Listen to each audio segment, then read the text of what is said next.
we go. Priest and Brawling fought away from SummerSlam. Damian's connected. And the brawl is underway again. Been beating the hell out of each weight. Fact has been through the roof. What he was doing to Finn Balor. He's out here and just starts throwing bombs. They're sent right over our announce table. Taking the fight to Gunther. SummerSlam is complete. Unloading. Gunther trying to return. Look at Gunther's been beaten down.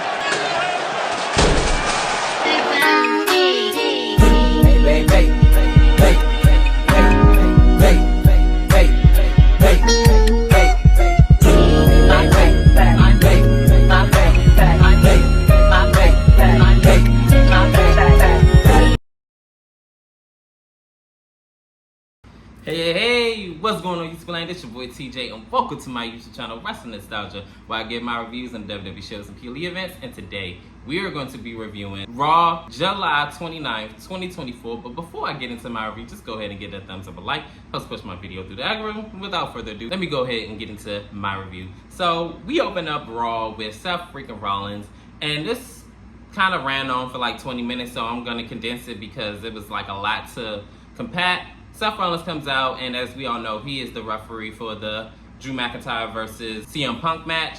How is he going to officiate? I'm about to let you know in a minute. He comes out and he says that we're just 5 days away from SummerSlam, yada, yada, yada. He does this whole Seth freaking Rollins and Visionary and all other stuff. Cool, man. So then this is when CM Punk comes out, and he makes his entrance, and this is when Drew McIntyre comes out. Seth Rollins says that, from orders of Adam Pearce, he said that you cannot put your hands on each other, and you can't put your hands on me. So this is when CM Punk gets out the ring, and this is when Seth Rollins says, oh, well, you think everything's gonna go your way, and I know that, you know, you're used to that, but guess what? When you step into the ring on Saturday at SummerSlam, you're gonna do what I tell you to do. So get your ass in this ring right now. And I'm all like, I can't take him seriously with this blouse that he has on, this pinstripe blouse that I'm pretty sure that he's gonna wear at SummerSlam. Like, dude, are you, like, be so for real. Like, you look like you going to somebody's brunch, okay? Stop playing so much. So he says what he says. So CM Punk says, I'm not worried about any one of y'all. I'm not scared of y'all. It's what I'm going to do when I get in the ring. So he says, look, either you do what I tell you to do, this match is going to be off. None of the referees wants to officiate this match, so I volunteer my services. So how about I just go ahead and go in the back, and this match would just be off. And I'm all like, oh gosh, here you go, sitting up there throwing your freaking authority around. Like, look, I barely care for you, so please sit down somewhere, Seth. So he wound up getting in the ring. He said, look, just go ahead and enjoy this little moment while you have it, because after SummerSlam, yeah, I'm basically, he gonna be after him too. So so he gets in the ring, and then CM Punk and Drew McIntyre go back and forth.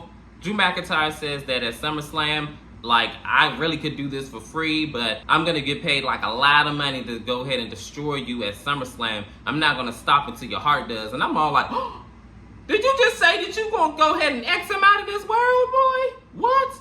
So this is when CM Punk says that I got the people behind me, and then everybody sings Seth Rollins' song, you're the third wheel, and you better be lucky that you're in my same orbit, braving my air, and this is the best thing to ever happen to you was injuring me and taking me out and putting me on the shelf, but the worst thing to happen to you is doing that as well. So at SummerSlam, you don't have anything, do you? So he wound up putting up CM Punk's bracelet that has his dog and his wife's name on it.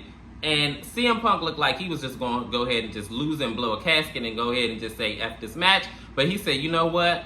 You just better wait. You better enjoy this until SummerSlam. So they talking trash and everything like that. And this is where this segment ends. I tell you one thing. This is going to be probably CM Punk's and Drew McIntyre's like highlight of SummerSlam, more than likely. Probably like the best matchup thus far, definitely because of the build-up, but we gotta wait and see what's gonna happen. In this next segment, we are here at the Judgment Day's hideout, if you wanna call it that, and it is trashed, and they're trying to figure out who did it. This is when Dominic says, who did this? Oh my goodness, they destroyed this place. Rhea said, who else do you think did it? Your girlfriend did it. Like, come on. She just can't stand the fact that she got dumped, and now she's sitting there trying to throw a little hissy fit. So at SummerSlam, I'm gonna handle this. So he winds up walking off, and she's still wondering why Carlito is still here, but I mean, That's because Damian Priest allowed him to. So, I mean, I didn't think nothing. What you gonna do?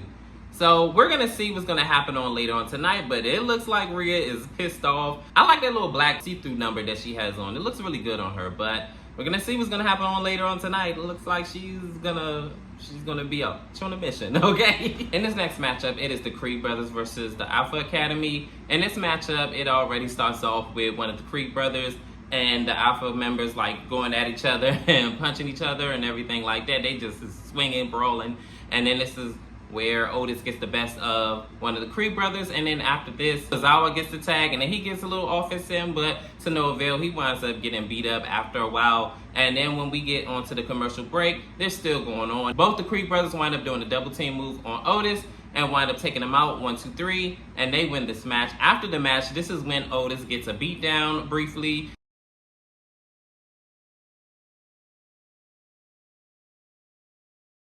until the Y6 comes out, and then after the Y6 comes out, they wind up beating up on the Creed Brothers, and Chad Gable winds up getting out of there. And it was so funny because when they were getting beat up, who started it off was Nikki Cross. Like, I was like, what in the world? She wound up jumping on one of either the Creed Brothers or was it Chad? I think she jumped on Chad first. Y6 wound up beating up on the Creed Brothers.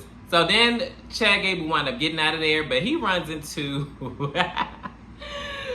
Uncle Howdy, and he winds up running out of there the opposite way from the ramp. I know one thing. Chad Gable is right in the biceps of the Y6, and they ain't trying to let go. In this next matchup, it is Sheamus versus Bronson Reed. This match already starts off with them like brawling it out. They're just fighting up until they get towards like the commercial break. Sheamus gets the better of him and gets him outside of the ring, and then he winds up trying to do like a running knee or something like that, but he wound up missing, and then he gets put on his back on the table. After the commercial break, Bronson Reed ends up getting the best of Sheamus towards the commercial break. After the commercial break, Bronson Reed wound up getting the best of Sheamus. Sheamus winds up fighting back. I remember at one point he hits a big white noise off the second rope and almost got a 3 count. They actually had a really, really decent match. Definitely would recommend watch that because I didn't really expect much, but towards the end of the match, Bronson Reed wound up getting caught on the ropes with his leg or something like that. And then all of a sudden, Pete Dunne comes out of nowhere and hits Sheamus with a shillelagh. Bronson Reed winds up going to the top rope and hitting his big tsunami splash in 1, 2, 3. Bronson Reed defeats a former world champion. Yes, this is a big deal. This match actually was really, really good. Definitely would recommend to watch, like I said. Didn't expect much, and I definitely am glad to have seen this match because, yo, this was really good. In this next matchup, it is Carlito versus Jey Uso. They start off with like swinging at each other and things like that. And then from there, Carlito kind of gets the better of Jey Uso, like towards the commercial break, where he winds up sending Jey Uso into the ring post, and then he winds up doing like a tilt-a-hurl suplex. And then from there, after the commercial break, Carlito is getting the best of Jey Uso, and for whatever reason, he wants to get an apple and then start eating it. I guess he was gonna spit it in his face. That didn't happen because he wound up getting rolled up. 1, 2, he kicks out. Then he ends up getting speared. 1 spear, and then 1, 2, 3, he wins this match. And I'm all like, and in the process of him getting speared, he wound up spitting the apple out too. I meant to say that. And I'm just like, Carlito, really? You really disappointed me. I was rooting for you. We were all rooting for you. How dare you? Learn something from this. In this next matchup, it is Xavier Woods versus Karrion Kross. But before the match even begins, Karrion Kross says that you need to just go ahead and join us. But before you join us, I just want you to say that that whole peace and positivity stuff was all BS. And also that, you know, you don't really have to admit this, but it's important to me that Kofi Kingston should have retired after he got beaten 6 seconds by Brock Lesnar. So then Xavier Woods winds up beating him down and beating him up and then sending him outside the ring. He winds up diving out on him. Then we go to commercial break. After commercial break, they still are going at it. And then towards the end of the match, this is where Xavier Woods gets tired of the distractions from the Final Testament, so he winds up diving out on them, and then Xavier winds up getting back in the ring and tries to do a flying elbow. He misses, and then he gets hit with a final prayer, and then 1, 2, 3. Karrion Kross ends up winning this match.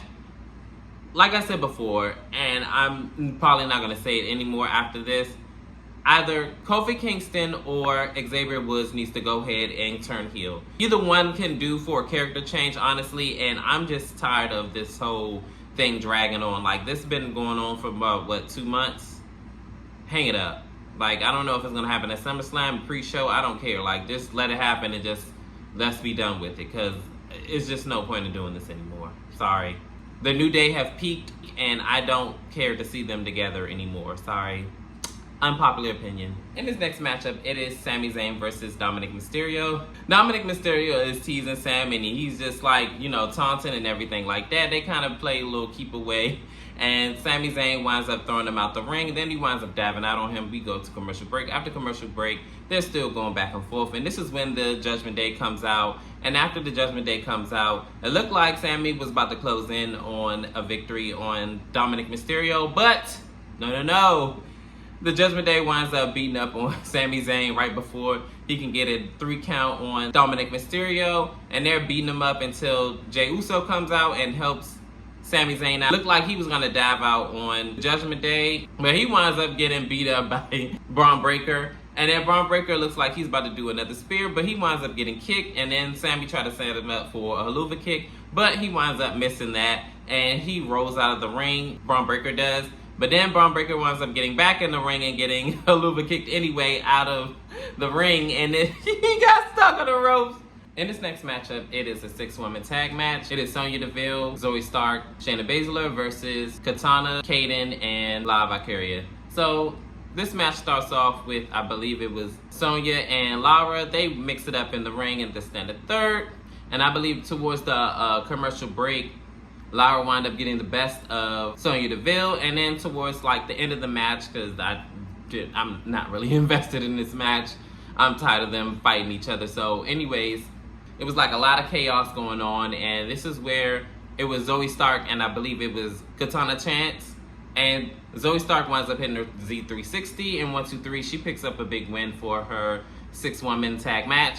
This is when Damage Control comes out, and they wind up attacking the 3 of them, and they wind up clearing them out of the ring. Io Sky wound up doing a moonsault and clearing everybody out in the outside of the ring.